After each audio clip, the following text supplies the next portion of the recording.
So the way I would put it is that like, so they do like these two things, right? So both these things lose pretty easily to S-Disc. I've been doing this since the game came out, right? Very common, Nago countermeasure. Now the problem is that especially depending where you are on the screen, this sends them like full screen. Like you don't really, you see like, he's like already up. Like he could be mashing, backdashing, there's a bunch of stuff you could do. If it was soft down, but it was like stun dipper, it wouldn't be a big deal because she would just meaty, safe jump you, whatever. Like for example here, if their backs to the wall, you can safe jump 7 frame DPs. Now some people are like, oh, you get space. That's what most people say. Like, oh, you create space, you get them off you. Cool, but Millia doesn't have her projectile anymore, and she's a mix-up character that relies on getting a knockdown to kill you. So each knockdown that doesn't lead to you dying is not a good knockdown. That's one. Two, in the same situation, if I pick something else, like let's say I picked run up, I'm dying. Like I'm going to die.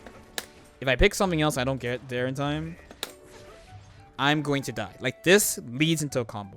This leads into a combo. Like all the shit that he does in that same spot will lead to a combo. What I'm doing doesn't lead into a combo because I'm only doing a little damage, and Nago's like, I could probably just make something up, right? Fucking, I didn't do anything. I didn't do shit. So because of that, for me to get that much, I gotta hit him with S-Disc like 5 times. 5 or 6 times. So in their mind, they go, oh, I got hit, but nothing happened, so let's get back there and try again. If it led into a combo on counter hit, right? So if I got a combo off that, they would start to care. They would not use this move so much. S-Disc straight up beats lows. Like it's low crush. It's a very strong tool, but she can't combo off it. So despite the tool being strong, it's not threatening. There's no threat of mix up. There's no combo that comes after it. Even in the corner, even like here, you can't get a combo. So she needs to get a combo, or she needs to get a hard knockdown and no combo. One or the other. She needs to get something. The only time she gets to do something is when she has meter, and she builds meter poorly. Like she always builds meter poorly because she's fast. That's how they make Guilty Gear characters. It's similar to the other thing. This Capel. So Capel, every person in the world thinks their 5P anti-air is really good, a la Street Fighter, right? And when you get this, you get some type of combo, right? They do like jab, jab, or like jab. You know, they got stuff they can do. I don't know the exact.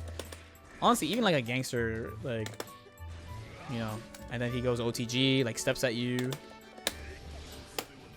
You know, but I know he gets like a combo off this, right? One thing that Millia always has is anti-air, and the pin is like god anti-air, especially if you give a really good player that type of tool. Despite it being such a good tool though, people still challenge her under her when she has that type of tool, and that leads to a combo, leads to the knockdown, right? But Capel on a standing opponent doesn't lead. The best you can do is get like link a jab if you're really woke, which I'm not. So this is one of 3 things that happens, right? One is you get a Capel that sends them to the opposite side of the screen that doesn't do anything. Another thing that happens, this is actually okay. This one is actually okay because you get pressure, but in like practical matches, it's really uncommon for it to go like the way you want it to go. Usually she goes the other way, which means you don't get anything. The thing is, you have to use the moves. If you didn't have to use the moves, that would be one thing, but you have to use them. You have to use them because if not, you're stuck. You're stuck. So they have to buff them. They have to buff it. Like it's not okay. That's like that. If you hit them though, if you just straight up clean hit them, so like for Nago to like hit him cleanly, you got to do this. You got to do this. Get a jump in, get kick, or get 2K2D. Basically, those are like or like get him to block something so you can threaten throw. S-Disc RC does nothing. Not that it doesn't do anything. You got to pay attention. She has some of the worst meter gain in the entire game. She doesn't build meter very well. A lot of the ways I've been compensating for not building meter is not using FD, meaning my risk is getting cranked to shit as she builds risk faster than everybody, and she has the second lowest life. The last ask I have is like a small one. Like, I really detest how this is soft knockdown. I think it should be a hard knockdown. You have to really overextend to do it, and you fucking die when they block it. You know, the command grab characters, you know, if they whip a command grab, they die too. But if they hit you with that command grab, you're dead, whether or not they have meter. But when you do Bad Moon, again, it's like you do no damage and they just go over there. And I have to super overextend. I have to get back over there. It's only good when you corner them or when you have meter. And again, You don't have meter lock because of your Millia, and on top of that, you're trying to keep them mid-screen all the time because her super knockdown is not good. And like again, like you kill her if you block it. So like again, I don't think she needs all 3 of these things to be changed, but like if they change all 3 of these things, top tier for sure. If they change 2 out of 3, I think still top tier. I think as far as what she needs, only one thing. And to be honest, I think the way to go is not hard knocked out for anything. It's just combo on counter hit on this. This move is like this is the thing, like the moves are good and you have to use them, but it doesn't lead into, that's the issue. The moves are good, you have to use them, but they don't lead into anything, so no one's scared of them, but you have to use them. That's my problem. I think the easy way is to either make this counter hit combo, and then you have a nice safe thing. I didn't say bad moon hard knockdown, I said low to the ground bad moon. So like just TK bad moon. And they can do this because in Rev 2.1, she had 2 different bad moons based off height. So if they do that again, that would be nice. Because if she had bad moon knockdown off everything, hard knockdown, that means this. That's hard knockdown, that's cursed. No. That's cursed. No.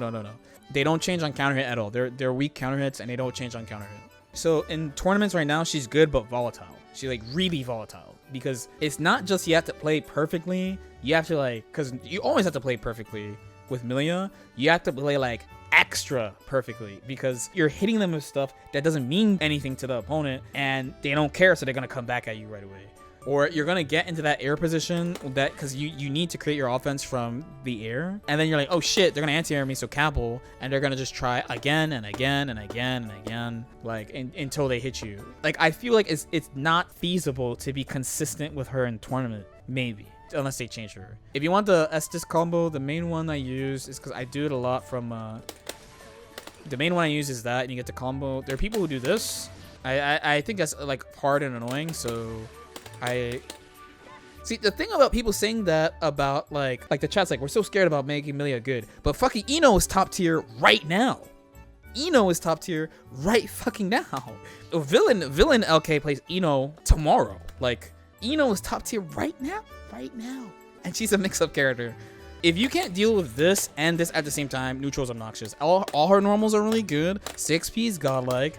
This is like core Guilty Gear, by the way. This is good, right? This is actually like real Guilty Gear shit. When she does this, there's responses to everything she does, but you can't react, so you have to just do it. And if you guess wrong, you're dead. Once she knocks you down, you're dead. Once she has meter, good luck. And then if you block this somehow, she gets to 50-50 you again. If she breaks the wall here, 50-50. She got a fucking command grab super now that gets a damage buff from the wall. I'm cool with her having that stuff, but it's like, oh, she has the wall slump too. Everyone's like, no Oki. Like, what if Millia's Oki gets better? Meanwhile, Ino has the fucking wall slump shit. You can't burst Ino easily because of it. Like, she has all this shit. Like, come on, son. She's really fucking good. And what I mean by playmaking too is like, she can do shit. Like, she can make stuff happen. When I do this, if they block that, I can't really do anything.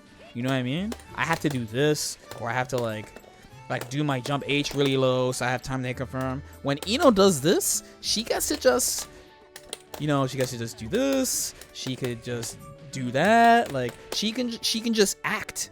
She can just act from neutral. Like when she has meter, it's fucking time. What you gonna do when you don't have a DP, right? When I have meter, cool. This is super easy to avoid. Where like this is like much harder to deal with. She has like so many situations where she could just run it and push it. And while that's fine, like I think it's fine that she's strong. What I'm saying for the people who are scared of Millia being good is this already exists in the game. And I don't even want Millia to have all those things. So I don't want to sit here bitch about Millia. I think she is good, but not good enough. This is after playing her for months, by the way. For months and playing other characters and studying the game.